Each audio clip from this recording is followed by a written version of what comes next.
exception, you have no rukhsa, you have no permission except to accept them to kill you. Only kafara is there. Huh? The only kafara is there. Yeah, the only way is you get to be now. In Islam, that's how Islam is so moderate and so balanced and so appreciate life. And also goes not just whatever the tongue said, what is in your heart, as we just said a minute ago. It is you are nothing except by your tongue and your heart. If they are consistent, now if they are indifferent, then we take what is in the heart to rule over what is in the tongue. But if you are consistent, then that is the end of it. That's why we say, Al-a'malu bin-niyyat. Actions are really by intention. So you come and pray, and you utter all these good things. Well, what is in your heart while your tongue doing this? If they are consistent, then that is the good work. If they are not, the only things you are going to earn what is in your heart, not what your tongue says. Just like this person has said a word of kufr, but in his heart is iman. So Allah said, we are going to judge you by what is in your heart, not what was said by your tongue. And if good did you do it, this is how it's going to be evaluated. Is because these two parts, these two instruments will determine what kind of deed, what kind of reward, what kind of rank, what kind of personality. So I am saying the prayers, but it doesn't exist in my heart. It does not. I am not enjoying it, I am not in it, I don't think, I don't feel about it. I am just in a state of absent. Then the judgment is going to come according to what heart, regardless what the tongue said. Or the other way around. You said something bad, but your heart hated it out of necessity and conditions. Allah will judge you by what was in your heart. That's why deeds are indeed by intentions. Actions by intentions. Not by what the tongue said, or my hands and my head or my limbs, not. So it goes both ways. And you have to really struggle to have them consistent. Whatever goes from my limbs, it's really radiation and reflection, manifestation, fruit of what is in my heart. And if it is not, it will not give you that much. So this goes both ways. I'm sorry again, but I guess I failed to clarify the first one. For those who have kufr in their hearts, what I was trying to say, it's not our job to go and execute them. Allah is telling us in this ayah, He is the one who's going to be punished them in this. Yeah, we are not talking about you punish them, because if hypocrites, they will have kufr in their heart and just leave them alone. Right, but yeah, we are not talking about in this dunya. That's why the wrath. We said wrath is something Allah is going to explain it and do it. We don't know what is it. It could be in this dunya, it could be in the hereafter, but it's only Allah is going to answer. He said, you qualified for my wrath. Now, if you see a tiger and it is mad and angry at you, we don't know what it's going to do, but we know there is something not good. Yeah, not good is coming. It might rip me off, it might bite me, there are many possibilities that the wrath is going to be manifested. Well, Allah said, it's not just I will be angry, I am going to send my wrath. If you have the kufr in your heart. But it is definitely, it's not up to us. We don't know what is in your heart, we don't know. And whatever you say in your tongue, still we don't take it, because it depends on what was in your heart. And that's why there are people, they come here and say, well, I was fighting with my wife and I pronounced the word of divorce. And now I'm crying and the case, and we're going to destroy the family, and is it what we are going to do? That's what we say, okay, did you mean it? Or it was just part of the fight? If it was part of the fight, if I am the judge, I'll put you in jail for a week. and then you go and take your wife. It's not a divorce. But if you meant it and you really want to get rid of this marriage, then it is finished. No, but you are saying that anger is not acceptable. Right.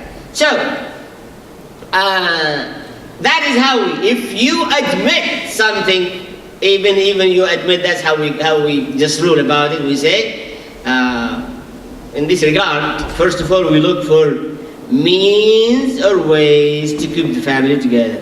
That is the best interest of the children, unless it is impossible. And then, sorry, I didn't look at it. The ayahs are very specific for those who already declared themselves as a Muslim, and then they try to go back and say something wrong. Right. It does not apply to the people who don't have no iman to start with, or the matter is more complicated now. There are a lot of people who are born as Muslim, but never actually ever declared themselves as Muslim. And then they come out like what's his name, Rushdie and all those. They write all kind of kufr and everything. But that's why I don't think this ayah actually apply on them, because they never declared Islam anyway. right, and that's what probably you didn't hear. Min ba'di iman. Right. Exactly. After, They declared themselves. yeah, it was known they are Muslim and mu'min, and they have made it clearly, yes. Right. That. But there is a complication here. I mean, automatically we say, okay, father Muslim, mother Muslim, kids are Muslim. But now it is becoming more and more apparent that's not true.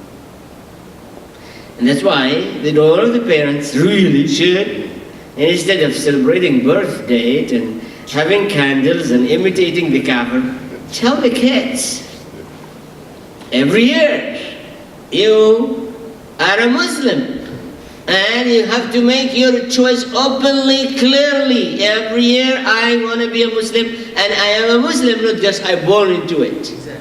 I mean, Until they reach puberty, then they say, oh, that's the end of it. Now, if you go back, this is what's going to happen. exactly. I mean, what is happening is even the father and mother, they are Ahmad and whatever name might be for a Muslim mother, but they never declared themselves as Muslim. They just live as a Muslim because they born to a Muslim parents, and their kids are even further from Islam. And this is something that really, that's good. This is why the parents really should, every time, through the whole year, from birth until they are 15 or 14, all the time, you make sure, are you choosing to be Muslim? Is it convincing? Do you believe in it? Are you taking it seriously? You have a problem, lack of information, knowledge, and I keep providing them to make sure it is there, inculcated, and it is firm. So when the times comes, at the age of puberty, they said Shahada. It is must on them to say Shahada at that time. The minute they have become a totally adult, they have to pronounce the Shahada. وأول واجب على الإنسان معرفة الإله باستيقان والنطق بالشهادتين اعتبر لصحة الإيمان ممن قدر. The Iman is not valid until you say it. Though he's saying I was born and I like Islam, his Iman is not valid until he say أشهد أن لا إله إلا الله وأشهد أن محمد رسول الله at that right age. Has to. It's right. It's the first obligation. The first obligation that you as a parent to ask them to say the Shahada once they become adult, when they reach that puberty. What about they leaving the house when they turn 18? You have no authority on them. They chose to go to hellfire. If someone chose to crash the car, what are you gonna do? Okay, bye-bye. I'll collect your flesh and put it in the grave. That's all what I can do.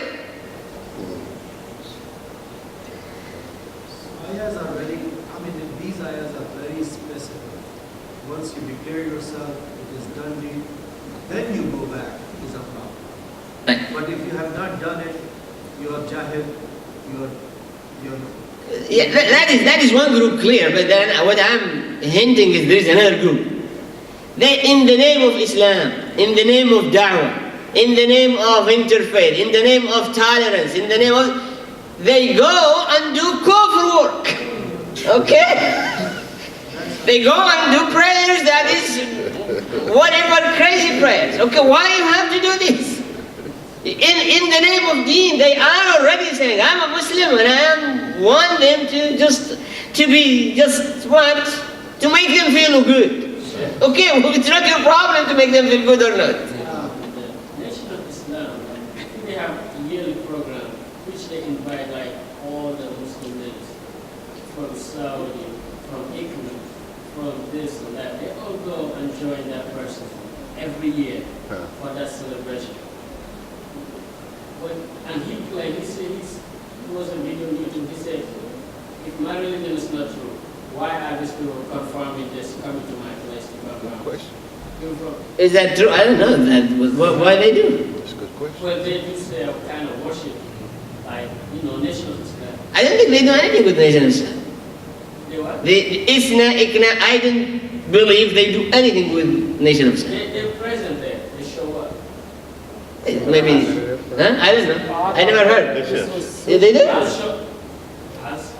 They just get money from overseas, that's it. If you're talking about Warith Muhammad, maybe yes, but Nation of Islam is different. I don't know if... But you speaking of the group that Louis Farrakhan is heading, Right, yeah. So yes, they show their presence, and their presence is showing to support Exactly. because, according to Islam and the scholars, that those followers and Louis, they are Muslims. So who are those actually? What I know, a long time ago, it happens, some delegations from We're talking this... about one thing. We're talking about Louis Farrakhan. I'm talking about Louis Farrakhan. He just gets money, that's all. One time a delegation from this organization went to him in order to convince him, also with one representing Warith Muhammad group, to convince him to upgrade his group to Warith Muhammad instead of staying on this shirk and this kufr. But he refused, but still they take that it was kind of meeting. It so happened only one time. And he insisted to go his way. And they never said, never, after that, in any way, in any communication, that Warith Muhammad is a Muslim, never. In any conference, in any communication, in any newspaper, they never said. They attempted, and they went there for that purpose, to make a dialogue and to convince him to upgrade. Just why don't join Warith Muhammad, that is good. But he refused, and they let him alone. That's what I know. I don't know if there is anything else. So they made use that, to this one-time event, they used it to prove themselves Muslims, maybe. But it's a political organization. Yeah, it is. We haven't heard. I challenge you to show me one speaker from Isna, Ikna, or all this mainstream Jama'at, even Jama'at Warith Muhammad. One day they say Nation of Islam as Muslims. Never. They said Nation of Islam are mainstream Muslims. Never. Okay, so... In New York, at times, they used to come and pray in our masjid. Which is... I mean, nobody stopped them. They want to come. Which is okay. But never we went. Well, sometimes here the Muslims come and say, I want to pray. Come say, I want to watch. Then when they say watch, and say, the other day he says, I want to pray with you. Say, come pray with us. Well, why not? You want to pray? Come on. But it doesn't mean anything. Sure. In fact, in Tanzania, we used to have, after the colonies, they have, men Christians. So in order for kids to go to Christian school, they have to be called different names. Just to be joined with the others, so they won't seem like they're a Muslim. What about that situation? Go to the good school. So why they have to go to church? I would like to go to school. A Christian school. Oh, they're going to go to the Christian school, so they change their name. Parents, Muslim parents, change their kids' names and all that. Give them the best school. I mean, it's not a public school; it's a private school It's a public school. by the government. The government Yeah, school system. make the school. It's like what we do now. With us adults, we change our names now. So it's You mean like some here, his name Mo? This is the khasirin, right? 109. Yeah, like, Well, that's what they are, 109. no doubt, in the hereafter, Yom Kippur, they will be amongst the losers. I mean, You were talking about the people do interfaith and they say, oh, we're all going to go to heaven together and we'll see you there and all. You know, right? kind of- And they do their own. They say, okay, you do our prayers and then we'll do your prayers. Yeah. That's what Akbar wanted. Huh? There was a king, a Muslim king of India. His name was Akbar. This is what he made, a deen of Akbar, where he said, okay, for a few months we'll pray like Hindus, and for a few months Hindus will pray like Muslims, and then he had wives from Hindus and Muslims, and he made a deen called Deen Akbar.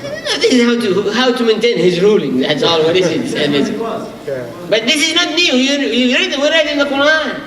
Quraysh, what they say? Yeah, much so much. Quraysh came to the Prophet ﷺ and said, okay, let's compromise. Yeah. One day or 1 week or 1 year, we worship your God, and the other year you worship our God. Any term you want, either 1 day or 1 month or 1 week or a whole year. And Allah put it in the Quran. What? Remember? قُلْ يَا أَيُّهَا الْكَافِرُونَ لَا أَعْبُدُ مَا تَعْبُدُونَ وَلَا أَنْتُمْ عَابِدُونَ مَا أَعْبُدُ. And Brother Michael mentioned a little bit in the khutbah. When you are in prayers or in fasting or giving the zakah or in hajj, you are worshipper. But what you do between Dhuhr and Asr? Dhuhr, you are worshipper. Asr, you are worshipper. From Dhuhr to Asr, what you are? You has to be a slave of God. Or you are a slave of God all the time. And there are some times where you worship Him exclusively. But your life is abd. You are the slave of Him. And the slave, what does the slave do? Obey the master. Obey the master and collect the profits and give it to the master or give it to the neighbors. Huh? Okay, that's what he said in the khutbah. Except in Islam, we come in and we cash it in 5 times a day. We do, from Allah. Now, we know what Allah, we don't know for sure what Allah is going to give us, there is no doubt about it. But basically, we think only at the time of worship, this is where we're supposed to be in surrender to Allah.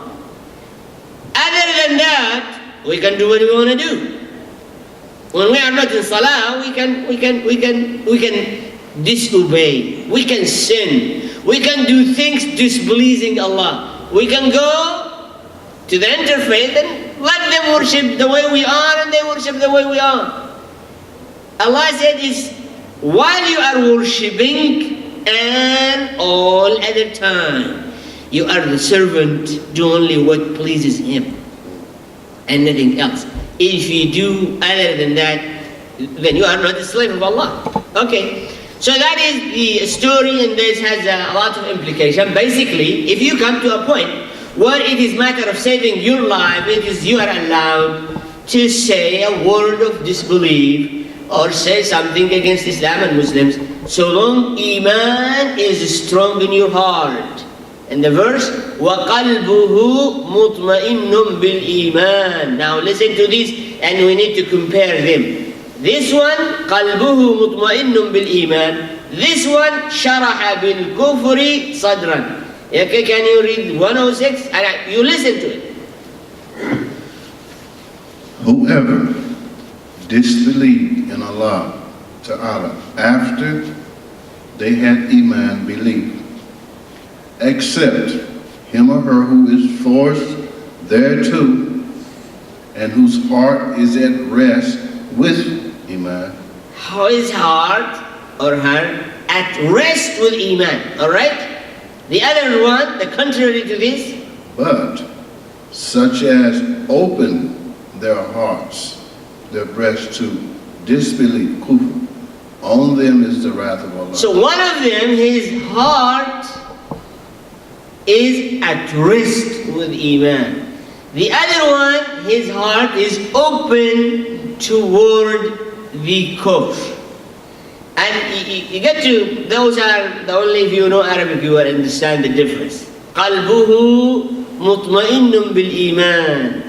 The Iman in their heart is firm, solid, strong, has absolutely no traces of doubt. That is قَلْبُهُ مُطْمَئِنٌ بِالْإِيمَانِ. The other one, شَرَحَ بِالْكُفْرِ صَدْرًا, means felt happy when something of disbelief being acted. Okay? So if you feel happiness in your heart, now, well, let's go again. He's not saying the heart in both words. He's saying in one word the heart, on the other one he says the sadr. And I want you to know, let me know what is the difference between heart and chest. Okay, listen again. Read. Whoever disbelieved in Allah Ta'ala after their belief, except them who is forced thereto, and whose heart is at rest with faith. Okay, so specifically said heart. At rest with faith, alright? But such as open their breast, their chest. Oh, he's talking about breast. So what is the difference between breast and heart? So, Sheikh, but there's one little point here. It's nakira. Sharaha bil-kufri sadra. It may not necessarily be his own. Maybe someone else is pleasing. No, but if he is doing the act, he has to be. It says in the first ayah, it says qalbahu, for the moment. But in the second one, it says sharaha bil-kufri sadra. It may be someone else that he is pleasing. Right, or his. It doesn't matter. I mean, well, definitely doesn't exclude him. But what is the difference between heart and chest? The doctors. What it means right there, the verse is straight iman. So what is the difference? What is the difference between heart and chest What is she? and breast? Heart is heart and chest has many other things. Like what? Like lungs. Okay, basically that's what is it. Sadr means lungs and heart together. Alright? Now, how the enlargement of the sadr is going to happen? The heart by itself cannot do it. When you inhale, what does it mean? The chest enlarged. The heart cannot do it by itself. It will only happen by the lung. Okay? So when you inhale, definitely the chest enlarged. When you exhale, definitely the heart or the chest is narrowed, and this diaphragm is just putting pressure this way or pulled out to suck more air. This whole instrument, the diaphragm, the lung, and the heart, this is the sadr together. And if you are laughing, what happened when you laugh? What happened? What do you feel when you laugh? If something really funny and you laugh, you know what they call it. They go to the comedians people for what? Free. For what? To release themselves, right? To relax. Okay, that is, what is it? Relax. When you laugh, something funny and touch you, you laugh. Laughing means relaxing. Relaxing means really more oxygen in, and more oxygen in means the chest is enlarged by the action of the diaphragm and the lung in addition to the heart. So basically, if you feel happy and relaxed to the kufr by all of this together, that is not just the heart. All of it made you feel happy and relaxed, and you are open toward it, mean the chest has been enlarged to bring more oxygen, and that's how you felt relaxed. And that is what is for the disbeliever. Now, what is the difference between the heart is at rest with Iman? and the chest is enlarged or shrink. What's the difference? If the heart is at rest with Iman, you don't control it. You don't control it. Do you control it? No. But the chest, I control it. Yes. And they tell you when you go, take deep breath, it's going to make it. So the second one was intentionally done. I enlarged my chest. I absorbed, I liked, I felt relaxed. I laughed at it. It took me. I absorbed it. And I control it. But the first one is not. Qalbuhu, his heart is at rest with Iman. I cannot take it out. I cannot take Iman out. I cannot move my heart. Can I move my heart? I can move my chest, but I cannot move my heart. You know, Sheikh, the way you're trying to tell, we have a control on our chest. Exactly, we have control over our chest, but we don't have control about our heart. Okay, that's all what it says. So it indicating that intentionally was done. And no one controls their heart, but definitely you control your chest, and that's why they tell you just take a deep breath. All right, so you can. Okay, I think we're gonna stop here. We get lost today. Okay. Or somebody has some comment, and this is brother. Okay, Umar, and then his father. No, I'm fine, Sheikh. Okay, Abu Umar. I think I spoke well enough. Abu Malik. وين مالك يا أخي؟ أوحشتني. خير.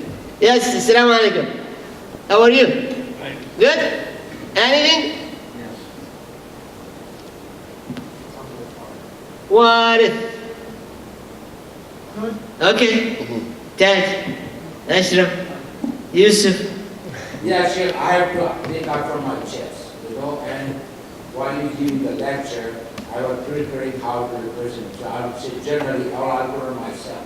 Suppose I come to the masjid, and I'm talking to a gentleman, you know, and I know I can be benefited with him, right? And I'm pretending, you know, yes, sir, yes, sir, and I put my eye down, but deep inside, you know that. So what is respecting him and bowing in front of him because I need some business from me, so it's pretending or lying. Well, I won't go to lying because, you know, the word, that's why you should ever never tell anybody a liar. Because as you're telling him kafir, okay? No matter what, your children say you lie, don't say that. Because if you tell somebody liar, basically you are telling them you are empty of iman, you are a kafir. No matter what is it. And that's what, even in the Quran, Allah didn't say right away that word, but put it in a different way. Give proof. Can you elaborate? Can you bring some evidence instead of saying liars and so on and so forth? So I cannot go there, but it is definitely the first one. Sheikh Ahmed.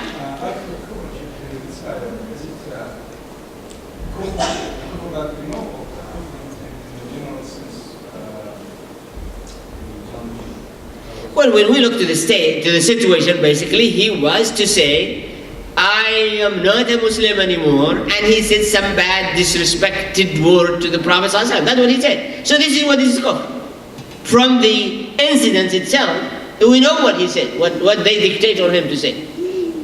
That I am not a Muslim, and he said, Muhammad ﷺ is a liar, or not a true prophet. That is what's called. Yeah. One distinction I'd like to make here. There is a difference between making a kufr and doing a sin. Oh, yes. This particular ayah is only addressing Kufr. the kufr, Right. not the sin. No. A Muslim can be a sin, Right. but not kafir. That's true. That is true. Jazakallah khair. Where is Muhammad? Okay. Subhanakallahumma wa bihamdik. See you inshallah next week. We might be able to finish